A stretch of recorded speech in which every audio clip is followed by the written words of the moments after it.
जय जय माँ, जय माँ, जय जय माँ, जय माँ। शीरा वाली जय माँ, जोता वाली जय माँ, लहरा वाली जय माँ, लाटा वाली जय माँ। जय जय माँ, जय जय माँ, जय जय माँ, जय माँ। लाल बिंदी लाल चूड़ी लाल रक्षा रोरिया, जय जय माँ, जय माँ। लाल बिंदी लाल चूड़ी लाल रक्षा रोरिया, लाल बिंदी लाल चूड़ी लाल रक्षा रोरिया। मन भवे मैया जी के लाला की चुनरिया, मन भावे मैया जी के लाला की चुनरिया। लाल का पता का सोहे लाल मंदिरिया, लाल का पता का सोहे लाल मंदिरिया। मन भवे मैया जी के लाला की चुनरिया, मन भावे मैया जी के लाला की चुनरिया। जय हो मैया, जय माँ, जय हो मैया, जय माँ। जय जय माँ, जय माँ, जय जय माँ, जय माँ। पौआ महावर लाल लाल रे सिंदूरावा, हाथ लाल मेहंदी वाला लफीता जुरावा।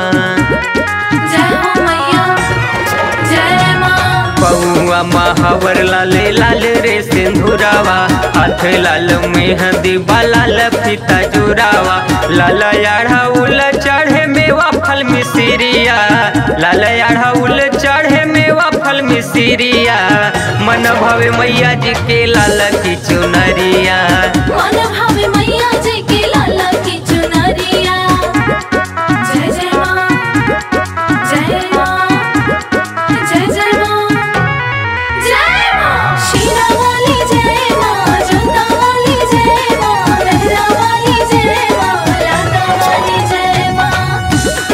जय जय माँ, जय जय माँ, जय जय माँ, जय माँ। ढाल तलवार कर में धानु और तिरिया, गदा शंख चक्र ले ली भाला और कटरिया।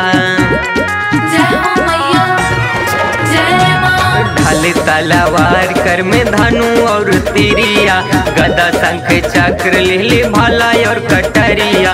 अस्त्र शस्त्र लेके कैली शेरावा सवरिया, अस्त्र शस्त्र लेके कैली शेरावा सवरिया।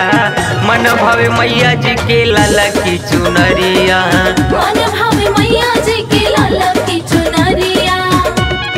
जय हो मैया, जय माँ, जय हो मैया, जय माँ। जय जय माँ, जय माँ, जय जय माँ, जय माँ। पागल गुरु रवि पंडित करेले पूजा नावा, चैत कुंवर आवे पावन महीनावा। जय हो मैया, जय माँ। पागल गुरु रवि पंडित करेले पूजनावा, चैत कुंवर आवे पावन महीनावा। नव दिन नवमी के होला जय करिया, नव दिन नवमी के होला जय करिया। मन भवे मैया जी के लाला की चुनरिया, मन भावे मैया जी के लाला